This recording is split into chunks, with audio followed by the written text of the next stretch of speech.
Enter the world of excess, taboo, and controversy as we delve into the scandalous life of one of history's most enigmatic figures, the Marquis de Sade, a man who dared to defy convention and embrace his darkest passions. Born in the heart of Paris on June 2, 1740, Sade was actually a count, not a marquis, yet it was the title of marquis that stuck. His early life was marked by abandonment and indulgence. His father left when he was just a child, and his mother took refuge in a convent, leaving him in the care of servants who catered to his every whim and fancy. This upbringing fostered a rebellious, spoiled child known for his temper and a somewhat skewed perspective of the world. In his own words, he said, "It seemed like everything had to be yielded to me, that the entire universe had to flatter my whims." At the tender age of 10, he was sent to the college Louis le Grand.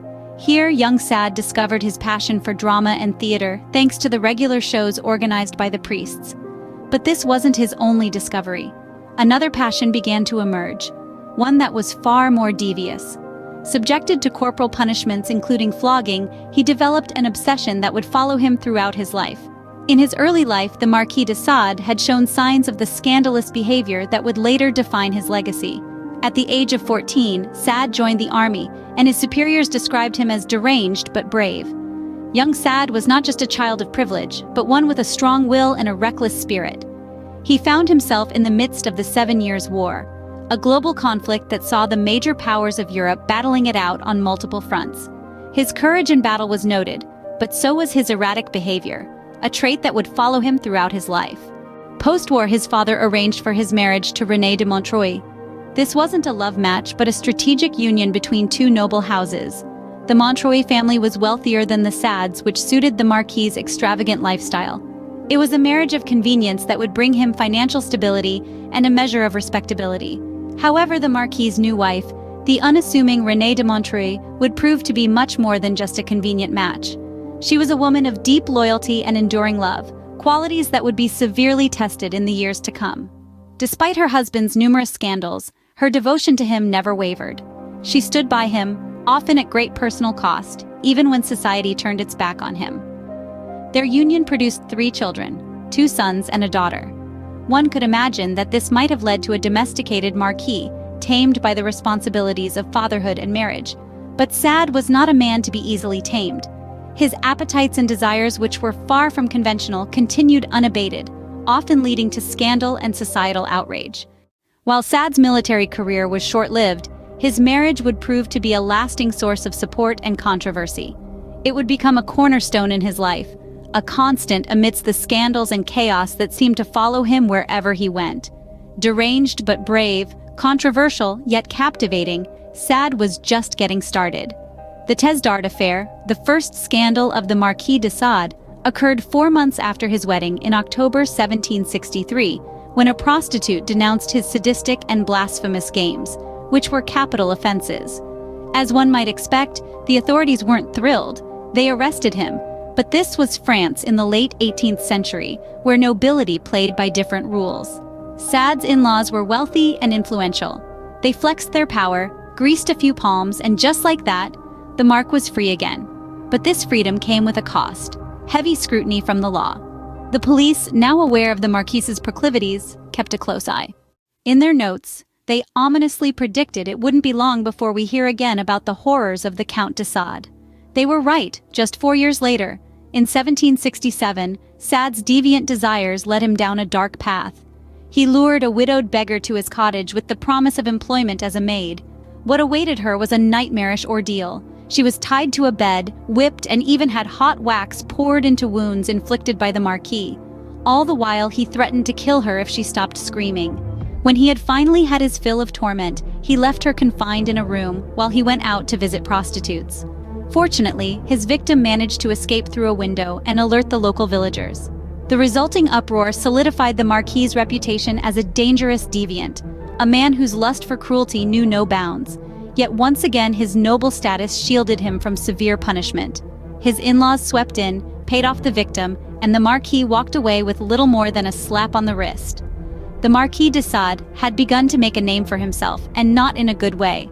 His twisted desires were starting to come to light, and the authorities were watching, but as we'll see, this was just the beginning of a long and scandalous saga. During a frenzied he hosted in Marseille in June 1772 with his lover and manservant Latour. He offered 5 prostitutes an aphrodisiac made of Spanish flies. Because of his friendship with Latour, Sade was accused of sodomy and of poisoning them. All after this made them sick. The Marquis and Latour managed to flee to Italy after being given a death sentence by the Provence court. Sade went into hiding, but the court persisted with the prosecution condemning Sade and Latour to death in absentia on the 2nd of September.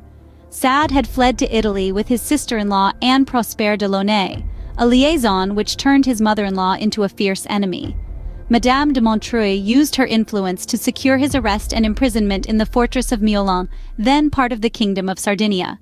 He escaped from the fortress on the 30th of April 1773 and returned to France. In their Lacoste estate, him and his wife employed 7 new servants in September 1774. Among them were 5 young ladies and a young male secretary, all of whom were approximately 15 years old. With his wife's unspoken approval, he had a string of orgies with his servants over the winter of 1774 to 1775. The specifics are unknown, although it's likely that flagellation and sexual activity were part of the orgies. A criminal investigation was launched in January 1775 when the relatives of the young women submitted claims of kidnapping and seduction. 3 of the girls were transported to convents, and 1 to the Abbé Sade until their wounds healed according to arrangements made by Sade's wife. A few months later, one of the girls who had stayed at Lacoste passed away from illness. One of the servants involved in the Lacoste scandal, Nanon Sablonnière, got into a fight with the Sades in June and fled, taking sanctuary in a convent. Madame de Montreuil successfully petitioned for a lettre de cachet accusing Nanon of stealing, out of fear that she may provide unfavorable testimony after her imprisonment. Nanon spent more than 2 years in prison in Arles. Fearing he might be arrested, Sade departed for Italy in July and lived there for a year. Sade returned to Lacoste in June 1776 to continue work on Voyage d'Italie, a travelogue. He employed 3 young ladies as servants that summer, one of them being 22-year-old Catherine Trelay.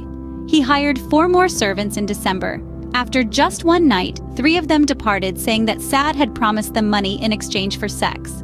After traveling to Lacoste to pick up his daughter, Trelet's father shot Sade with a pistol from point-blank range, but the shot went off. Trelet fled and filed a case of kidnapping and seduction against Sade. Following a second attempt to shoot him, Sade was taken into custody on February 13th under the terms of the current lettre de cachet and held captive. Now that Sade was in detention, the ex-parliament, the Parlement de Provence, decided to consider his appeal against his poisoning and sodomy convictions. On June 30th, 1778, the court threw out his poisoning conviction and mandated a new trial for pederasty and debauchery. Madame de Montreuil sent a delegate to Marseille to bribe the prostitutes and any potential witnesses in order to prevent the shame of a criminal conviction running in the family. Upon questioning Sade and more witnesses, the appeals court reversed the sodomy conviction on July 14, 1778, finding him simply guilty of debauchery and immoderate libertinage. In addition to receiving a minor fine, he was banned from Marseille for 3 years. Sade returned to Lacoste after escaping detention while being transported back to Paris following a police raid on his chateau on August 26. He was taken into custody again and taken to Vincennes prison. When the prison closed in February 1784, Sade was transferred to the Bastille, then sent to the Charenton insane asylum after shouting at passers-by on a megaphone. When a mob of revolutionaries stormed the Bastille on July 14th, Sade's personal belongings, which were kept under seal, were taken from his former cell.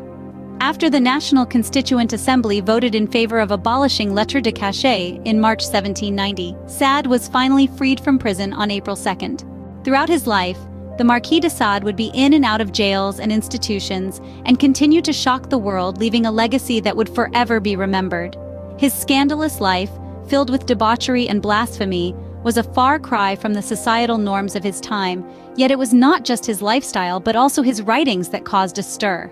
The Divine Marquis's works were filled with graphic sexual content and violent themes mirroring his personal proclivities. His novels such as Justine and the 120 Days of Sodom pushed the boundaries of acceptability, exploring themes of violence, sexual freedom, and the rejection of religious and moral constraints. His writings were so controversial that they were banned by the French government, and he spent much of his life in prison or in mental asylums. Yet, despite this, or perhaps because of it, his works gained a certain notoriety and had a profound impact on literature and philosophy. Indeed, his exploration of extreme freedom and hedonism influenced the likes of Friedrich Nietzsche and the Surrealists. His works also played a significant role in the development of existentialism and postmodernism, challenging existing ideas about morality, religion, and the nature of human desire. Perhaps the most enduring part of Sade's legacy is the term sadism, coined after his death. Sadism refers to the sexual pleasure derived from inflicting pain or humiliation on others, a theme that was prevalent in both his life and his works. The Marquis was a man whose life and writings shocked a nation and whose name lives on in the term sadism, remains one of the most scandalous figures in French history. In order to know virtue, we must first acquaint ourselves with vice.